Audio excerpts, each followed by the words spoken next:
Yan, good morning. So, nandito na po kami ngayon sa Davao. So, kararating lang namin, mag-unload na kami. Ito yung mga item natin dito sa Davao. So, ito na yung truck, ayan. So, ayan, kita nyo, nagtatanggal na ng tali yung kasama natin. So, medyo madumi na rin yung truck natin ngayon, guys. At siyempre, pagkatapos natin to, maglilinis tayo sa Naga. So, ayan na po yung site. Ayun si Sir, ayun o. Ito po yung site dito sa Davao. Ayan. Ito po yung unit. Ayan, mag-unload lang po kami. So ngayon guys, nandito ngayon nakarating na kami rito. So mag-unload na kami rito ng ating pangarga. And then after natin mag-unload, magpupuli check tayo ng truck syempre. So bago tayo umalis dito, kailangan natin i-maintenance muna yung truck dahil pagbalik natin syempre mahaba-haba. So update ko kayo pag unload na yung truck. Ayan. Guys, unload na po yung nakapag-unload na tayo rito sa Davao. Ayan, nagliligpit na lang yung kasama ko.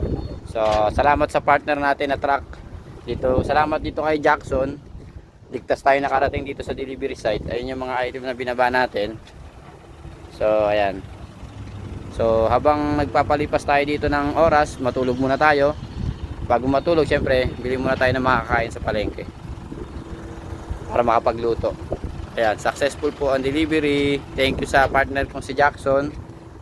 At ligtas kami nakarating dito sa site. So i-maintenance ko muna ng konti bago bumalik sa Cavite. Syempre, checkin ko muna yung mga preno tsaka mga langis, number 1 yan. Tapos may tagas yung ating transmission, so titingnan natin kung nasa normal level pa ba ang langis nito. And then pag bibili na rin tayo ng langis para may baon tayo. Ayan, so hanggang dito na lang at maraming salamat sa mga nanonood dyan. Kaya nakataksi na po kami ngayon. Pumunta kami ng palengke.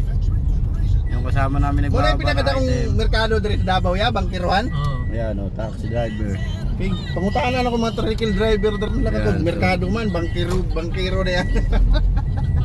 Dili bangkiro. Bangkiruhan na yan. So, pumunta tayo ngayon sa palengke. Ay, lisod lagi na dito taga Davao. Apoy di seatbelt bro. Seatbelt. Pala. Kaya mag-seatbelt ko. Ay ano. Front seat lang. Rider po sa ito yan. Ayan, so seatbelt na tayo guys.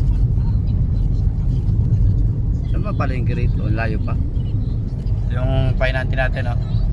Dami niya nakausap kanina, wala nagkaig eh. Ayan.